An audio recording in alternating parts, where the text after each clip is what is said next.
Les quatre états de conscience. Et normalement, nous en connaissons bien trois. L'état de veille, l'état de rêve, l'état de sommeil profond. Et ce qui est unique aux Upanishads, c'est qu'ils vont en ajouter un quatrième état de conscience, le Turiya, qui vient du mot Turiya, quatre, qui veut dire quatre, pour dire qu'il y a encore autre chose de ce que nous croyons connaître normalement. Regardons cela un peu plus en détail. L'état de veille, qu'est-ce que c'est? C'est l'état dans lequel nous interagissons avec un monde extérieur que nous percevons par nos sens. Nous voyons les hommes, les femmes, les choses, le monde, et nous interagissons, nous décidons, nous fabriquons, etc. C'est le monde et nous, sujet, objet, hein, tout est différent, tout a l'air différent. C'est notre conscience ordinaire, on peut dire, hein, comme on est ordinairement, l'état de veille. Puis il y a un état de rêve. Dans le rêve, les sens sont retournés à l'intérieur, hein. Nous fermons les yeux, nous fermons nos oreilles, hein, nous n'entendons pas les bruits d'extérieur.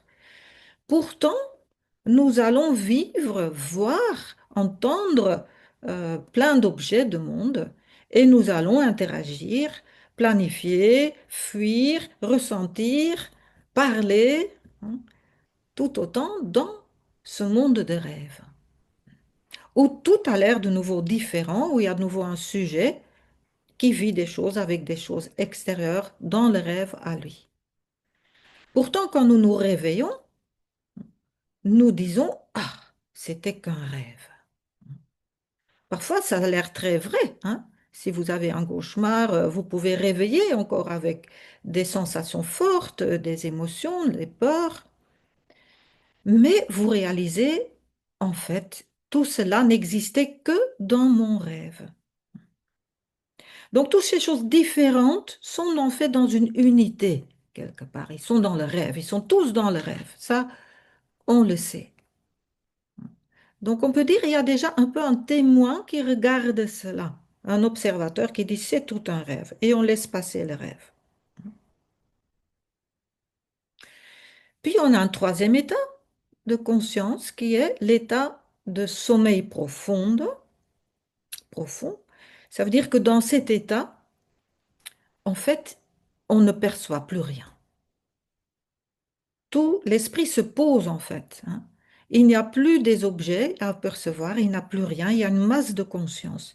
Il n'y a même plus un sujet qui voit ou interagit avec un objet. Tout est un, tout est une seule masse de conscience. Et quand nous réveillons de ce sommeil profond, on a souvent un sentiment de bien-être profond, de ressourcement profond. Les sages disent c'est un état de silence et de joie. Et c'est une des raisons que dans toutes les cultures au monde, c'est une des choses qu'on demande le plus aux gens. C'est est-ce que tu as bien dormi? C'est pas vrai? Comment as-tu dormi? Oui, parce que c'est un état vraiment incroyablement précieux, cet état de sommeil profond, hein, où nous sommes dans l'unité, hein. Il n'y a plus de différence. Et voilà, pour nous, ça s'arrête souvent là, hein. On connaît bien ces trois états de conscience.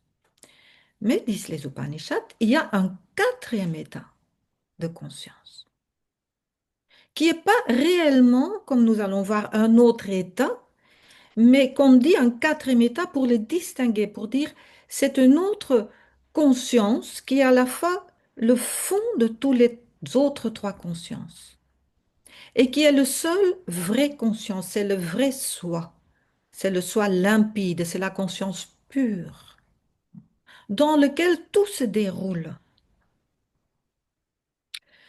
Alors, pour illustrer ça, il y a une petite histoire du roi Janaka qui, à un moment, a des rêves forts, il se passe plein de choses, je ne sais plus exactement quoi. En tout cas, il se réveille et il se voit dans son palais entouré par ses serviteurs. Il dit, oh là là, où suis-je là? Et il se referme les yeux, il réendort et le rêve continue. Il est de nouveau dans des guerres, dans des autres endroits, dans des autres lointains paysages où se passe plein de choses. Il se réveille et à nouveau, il voit qu'il est dans son lit, entouré de ses serviteurs, dans un tout autre monde. Et ça le perturbe, il dit, mais qu'est-ce qui est vrai? Ça fait penser à cette histoire aussi qui dit, est-ce que je suis un papillon qui rêve qu'il est un roi ou un roi qui rêve qu'il est un papillon? Et cette question le hante tellement qu'il va demander à plein de sages de lui dire quel de ces états est vrai? Comment je sais ce qui est vrai? Et finalement, il y a un sage, Ashtavakra, qui va lui répondre et qui va dire au Seigneur, aucun de ces deux états est vrai. Parce que si tu rêves, l'état de veille n'existe pas. Et dans l'état de veille, ton rêve n'existe pas. La réalité change tout le temps. Donc ce qui change tout le temps ne peut pas être vrai. Seul est vrai ce qui est permanent. Alors qu'est-ce qui est permanent? En effet, c'est cet état de Turiya. Turiya, c'est notre état de conscience qui est conscient tout le temps de notre état de veille, de notre état de rêve, qui sait qu'on a bien profondément dormi. Cette conscience est l'observateur, hein, est le témoin qui sait que tout ça se passe. Et cet état est notre état de félicité, notre état d'une paix imperturbable. C'est l'état de notre soi.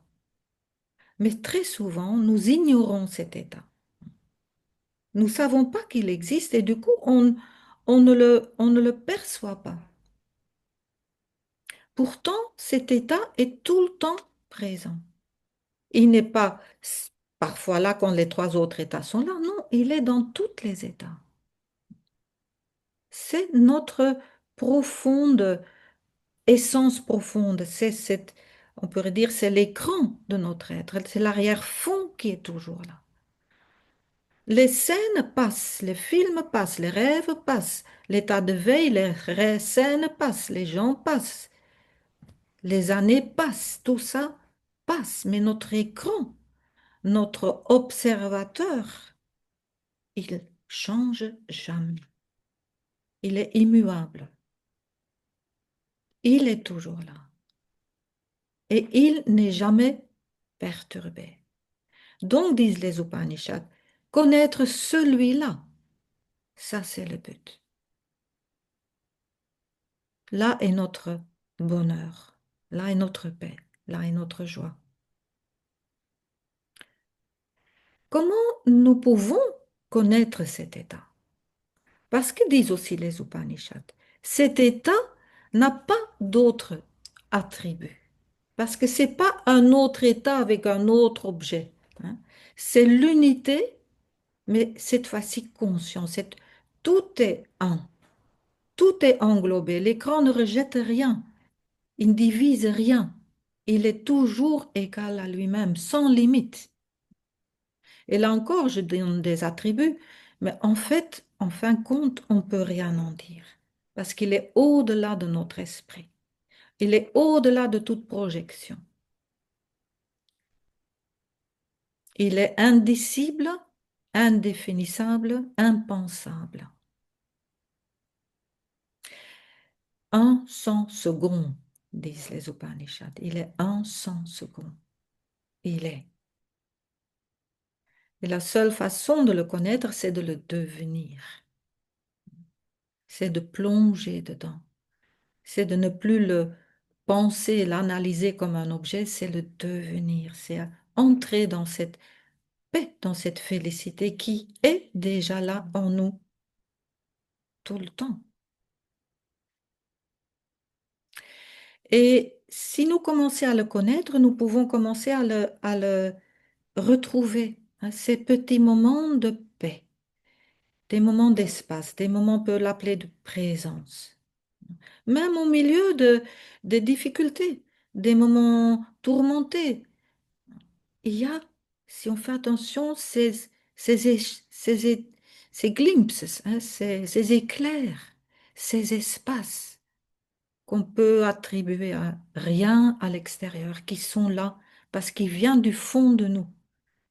Pour dire, il vient de cet écran de fond. Notre écran est toujours comme ça. S'il n'est pas trop couvert, collé par tous nos films, on le perçoit. On le perçoit de mieux en mieux. Et donc, notre, on peut dire notre intention, notre cap, c'est de viser ces moments de paix, de les apercevoir, de les reconnaître et ne pas les analyser, ne pas dire est-ce que c'est bien justifié, est-ce que c'est juste, est-ce que c'est vrai. C'est là. Je le reconnais. Je commence à le reconnaître et à oser m'y étaler, oser parfois le laisser perdurer un peu plus.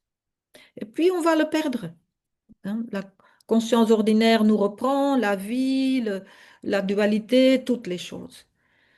Mais si on persiste à mettre notre curseur sur cet état, il va de plus en plus se révéler. Et c'est exactement la raison pour laquelle nous méditons. C'est se créer des conditions favorables pour dive in, pour glisser, pour laisser le monde se éteindre, de se laisser se calmer, se poser, pour toucher ce fond en nous, pour le dévoiler, pour goûter à cette paix et cette félicité, hein, qui sont, qui nous sommes, hein, au moment que nous le reconnaissons, que nous le croyons, hein, que nous maintenons notre attention là-dessus.